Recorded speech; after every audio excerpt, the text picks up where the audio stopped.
ഒന്നല്ല രണ്ടല്ല ഒരുപാട് കോളുകൾ അല്ലെങ്കിൽ വീടുകളിലൊക്കെ ചെല്ലുമ്പോഴത്തേക്കൊക്കെ നമുക്ക് പറയുന്ന ഒരു പ്രധാന കാരണം എന്ന് പറഞ്ഞാൽ, സാറേ ജോലി പോയി, വീട് വെച്ച് ഇങ്ങോട്ട് താമസമായപ്പോഴത്തേക്ക് ജോലി പോയി, അതല്ലെങ്കിൽ പുതിയൊരു റൂം ഇറക്കിയപ്പോൾ ജോലി പോയി, അല്ലെങ്കിൽ നമ്മൾ മറ്റൊരു വീട്ടിലായിരുന്നു താമസിച്ചിരുന്നത്, ആ വീട്ടിൽ നിന്നും ഈ വീട്ടിലേക്ക് വന്നപ്പം ജോലി നഷ്ടപ്പെട്ടു. അപ്പം ഈ ജോലി നഷ്ടപ്പെട്ടു പോയതിൻ്റെ കാരണവും അതിൻ്റെ പരിഹാരവും എന്താണെന്നുള്ളതാണ് ഞാൻ ഇന്ന് നിങ്ങളുമായിട്ട് ഷെയർ ചെയ്യുന്നത്. ചൈനീസ് വാസ്തുകലയായ ഫെങ്ഷു പ്രകാരം നമ്മുടെ വീടിൻ്റെ ഓരോ ദിക്കുകളും ഓരോ സൗഭാഗ്യങ്ങളാണ്. അപ്പം ഓരോ ദിക്കിനും ഓരോ സൗഭാഗ്യമുണ്ട്, ഓരോ എലമെൻ്റ് ഉണ്ട്. അവിടെ നമുക്ക് അതിൻ്റെ പ്രോസ്പെരിറ്റി കിട്ടാൻ വേണ്ടി ഉപയോഗിക്കുന്ന ടൂളുകൾ ഒക്കെ ഉണ്ട്. അപ്പോൾ നമ്മളിന്ന് പറഞ്ഞു വരുന്നത് തൊഴിൽ സംബന്ധമായിട്ടുള്ള കാര്യമാണ് പറഞ്ഞു വരുന്നത്. അപ്പോൾ തൊഴിലിൻ്റെ ദിക്കെന്ന് പറയുന്നത് നമുക്ക് എവിടെയാണ്? വടക്കാണ്. അപ്പോൾ ഈ വടക്ക് ഭാഗത്ത് നമുക്ക് എന്തെങ്കിലും തരത്തിലൊരു നെഗറ്റീവ് വന്നിട്ടുണ്ടെങ്കിൽ നമ്മുടെ തൊഴിലിനെ അത് സാരമായ രീതിയിൽ ബാധിക്കും.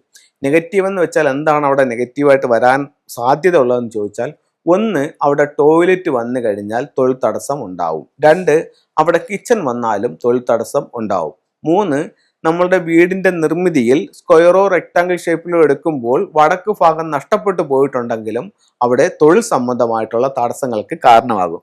അപ്പോൾ ഒരു കാരണവശാലും വടക്ക് ഭാഗം മലിനപ്പെടാൻ പാടില്ല. വടക്ക് മലിനപ്പെട്ടിട്ടുണ്ടോ തൊഴിലിൽ ഉറപ്പായിട്ടും നമുക്ക് ബുദ്ധിമുട്ടുകൾ അനുഭവപ്പെടാനുള്ള സാധ്യത വളരെ കൂടുതലാണ്.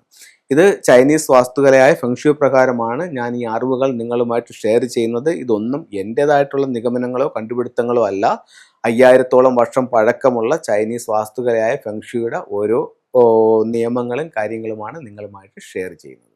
ഓക്കെ, നമുക്ക് അവിടെ തൊഴിൽ നഷ്ടപ്പെട്ടു പോയ തൊഴിൽ നമുക്ക് തിരിച്ചു കിട്ടാനും അല്ലെങ്കിൽ പുതിയ തൊഴിലുണ്ടാവാനും അല്ലെങ്കിൽ നമുക്കൊരു ബിസിനസ്സിൽ വിജയം ഉണ്ടാവാനുമായിട്ട് നമുക്ക് എന്തൊക്കെ കാര്യങ്ങൾ ചെയ്യാം എന്നുള്ളതാണ് അടുത്തത്. ഒന്ന്, 6 റോഡ് വിൻഡ് ചെയിം എന്ന് പറയുന്ന ഒരു ടൂളുണ്ട്. നമുക്കറിയാം, ഒരു ഹാങ്ങിങ് ആയിട്ട് ചെയ്യുന്ന ഒരു ടൂൾസ് ആണ് 6 റോഡ് വിൻഡ് ചെയിം. അതായത് ഇളം കാറ്റിൽ ഇങ്ങനെ മണിയുടെ ശബ്ദം കേൾക്കുന്ന ഒരു ടൂളാണ്. ഇത് നിങ്ങളുടെ വീടിൻ്റെ വടക്ക് വശത്ത് ഇത് ഹാങ് ചെയ്യുന്നത് തൊഴിൽപരമായിട്ട് അഭിവൃദ്ധി ഉണ്ടാവും. രണ്ട്, സ്വീകരണമുറിയുടെ വടക്ക് വശത്ത് ഒരു അക്വേറിയമോ അല്ലെങ്കിൽ ഒരു വാട്ടർ ഫൗണ്ടനോ വെക്കുന്നതും തൊഴിൽപരമായിട്ട് അഭിവൃദ്ധി ഉണ്ടാവും. മൂന്ന്, സ്വീകരണമുറിയുടെ വടക്ക് വശത്ത് അരോന മത്സ്യത്തിൻ്റെ ലൈവ് ഇടുന്നത് നമ്മൾ പ്രതീക്ഷിക്കുന്നതിനപ്പുറത്തേക്കുള്ള ഒരു റിസൾട്ട് നമ്മളിലേക്ക് കൊണ്ടുതരാനായിട്ട് അരോന മത്സ്യത്തിന് സാധിക്കും. അതുപോലെ തന്നെ അതിൻ്റെ സ്റ്റാച്യു നമുക്ക് ആ ഭാഗത്ത് ചെയ്യാവുന്നതാണ്. അടുത്തത്, നമുക്ക് തൊഴിൽപരമായിട്ട് മെച്ചം ഉണ്ടാവാൻ വേണ്ടിയിട്ട് കർണേലിയൻ എന്ന് പറയുന്ന ബ്രേസ്ലെറ്റ് ധരിക്കാം. അപ്പോൾ ഇത്തരം കാര്യങ്ങൾ നിങ്ങൾ ചെയ്തു നോക്കൂ, നിങ്ങൾക്ക് ഒത്തിരി മാറ്റങ്ങൾ ഉണ്ടാവും. ഈ ടൂളുകളും കൂടെ ഞാൻ നിങ്ങൾക്കൊന്ന് പരിചയപ്പെടുത്താം. ഇതാണ് കർണേലിയൻ ബ്രേസ്ലെറ്റ് എന്ന് ഞാൻ പറഞ്ഞത്. ഇത് നമുക്ക് ആണുങ്ങൾക്കാണെങ്കിൽ വലത് കയ്യിൽ ധരിക്കാം, സ്ത്രീകൾക്കാണെങ്കിൽ ഇടത് കയ്യിൽ ധരിക്കാം.